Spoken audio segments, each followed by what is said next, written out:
This is special for Purim, and it's entitled Haman's Anti-Semitic Letter to the Persian Empire Sounds Eerily Familiar. Now, you may remember in passing, the Megillah says that when Haman convinced Achashverosh to basically have a Holocaust against the Jews, a one-day open season when you can kill men, women, and children and plunder their possessions, he first had to set out a letter or an edict to all 127 different countries in the empire and informing them of this.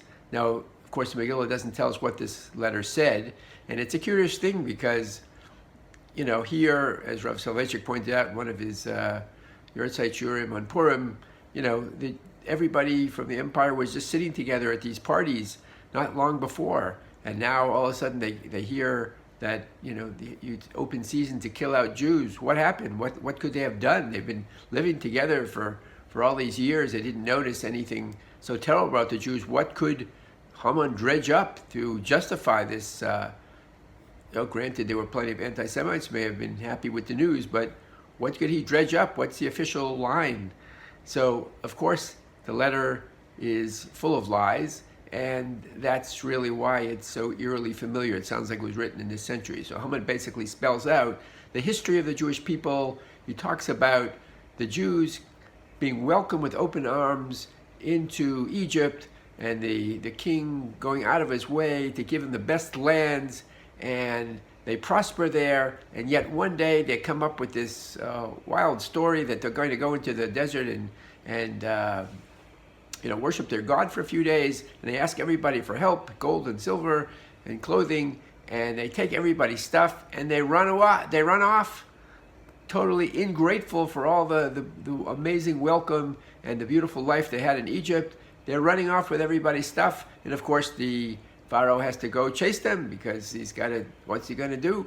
And but the Jews have this leader named Moshe who knew witchcraft, and he was able to drown Pharaoh and the army.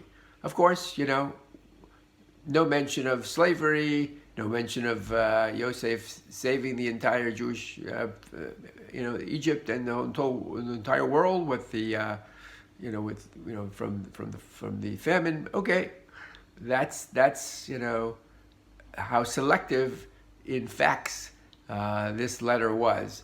And that's why it sounds so familiar. Of course, he goes on to say that there were this wonderful, sweet, caring people called Amalekis, and the Jews relentlessly attacked them and killed them for no reason. Again, twisting everything.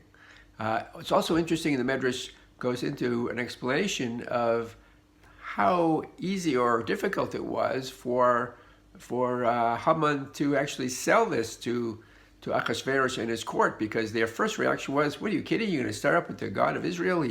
He's a very powerful God. You can't beat him. Haman had one fact.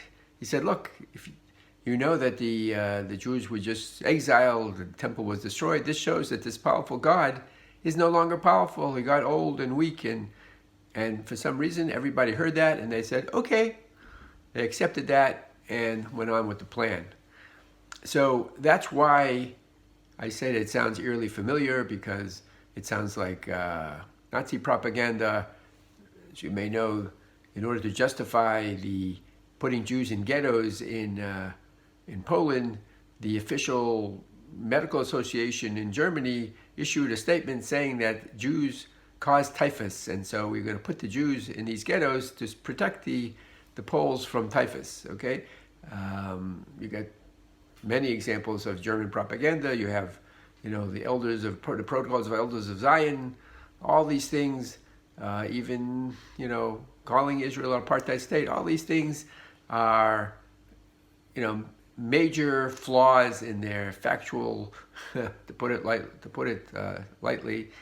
So I believe this letter really accentuates the difference between, say, Purim and the major miracles like we had on Pesach, splitting of the sea and the 10 plagues.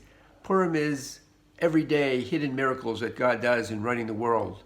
And these miracles are, of course, hidden. They're just as grand in some way as splitting the sea and the 10 plagues. The only difference is you have to be spiritually aware to see them. And that's, of course, the challenge of our day, is to see God's, miraculous way He's running the world. Have a great Purim.